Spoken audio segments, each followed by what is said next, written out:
पता है क्यों? क्योंकि हमने इसकी नॉलेज लेने की कोशिश ही नहीं की।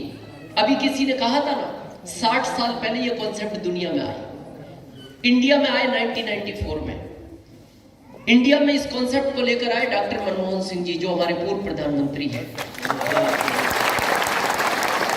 वो 1994 में जब वित्त मंत्री थे, वो अमेरिका टूर पर गए थे। कहानी सुनना इस डीएसएम का इंडिया में कब जन्म हुआ।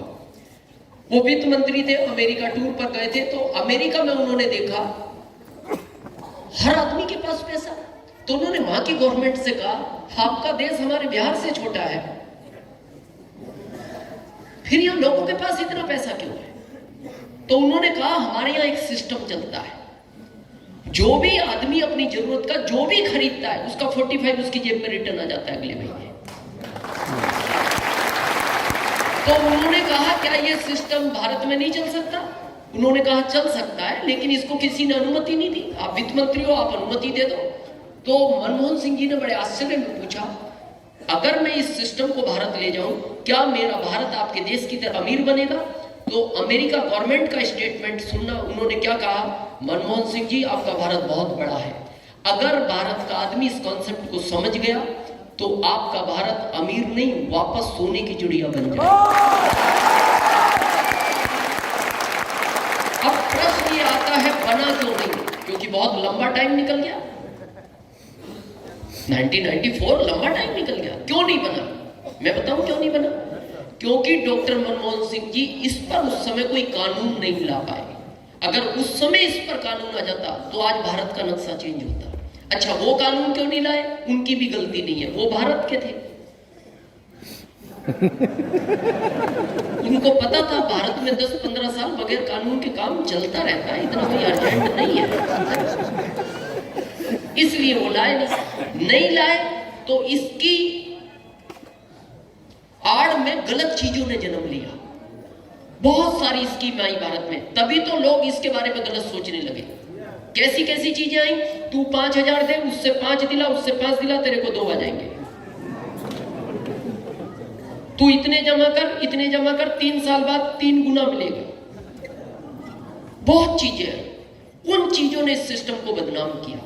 थैंक्स डॉक्टर मनमोहन सिंह सरकार का, जो इसको इंडिया में लाई। थैंक्स इस गवर्नमेंट का, जिसने अक्टूबर 2016 को इसको कानून दिया। आज ये सिस्टम कानून में है, और जो चीज कानून में आ जाती है उससे आप छिप सकते हो, भाग सकते हो, बच नहीं सकते। इसीलिए तो कहावत है, कानून के हाथ बहुत लंबे होते हैं, जबकि हाथ तो इतना ही लंबा होता है, लेकिन लोग बोलते हैं कानून के हाथ बहुत लंबे होते हैं। तो आना तो पड़ेगा, क्योंकि कानून में। हेलमेट पहनते हो आप, कानून में है ना, इसलिए। पर ये तो कई साल से है, पर अभी 3-4 महीने से तो सब ठीक है ना। क्या हो गया ये 4 महीने में? सख्त हो गया। कानून में तो बहुत साल से, लेकिन अभी 4 महीने से सख्त हो गया। ये कानून में तो आ गया है, बस सख्त नहीं है। जिस दिन सख्त होगा, आना ही पड़ेगा, आना ही पड़ेगा।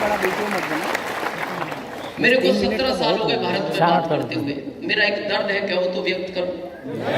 दर्द को इसी में दर्शाते हैं। भारत के आदमी को इतना समझाना क्यों पड़ता है? 17 साल से एक ही चर्चा है। ये हमारे सीनियर हर मीटिंग में एक ही बात करते हैं। अभी आपको प्लान दिखाया, ये कस्टमर, ये कंपनी, बीच के लोग, इनको हटा दिया गया। प्रोडक्ट डायरेक्ट मिलेगा, ओरिजिनल की गारंटी होगी, मार्केट से रीजनेबल रेट होगा, हमेशा स्वस्थ रहोगे। यही बात हर महीने करनी पड़ती है। दर्द है ये मेरा। भारत के आदमी को इतना क्यों समझाना पड़ता है? आप पिछली मीटिंग सुन के गए, आज फिर आए हो, अगले महीने आएंगे, फिर आओगे। इसका मतलब अभी समझ में नहीं आया, फिर अगले महीने आओगे। और ये आप कई साल से कर रहे हो, कब समझेंगे हम? ये दर्द है मेरा। जबकि आप देखना, भारत में पशु पक्षी जल्दी समझता है, यहाँ आदमी को टाइम लगता है। थोड़ा करें ये पिक्चर क्लियर। यस।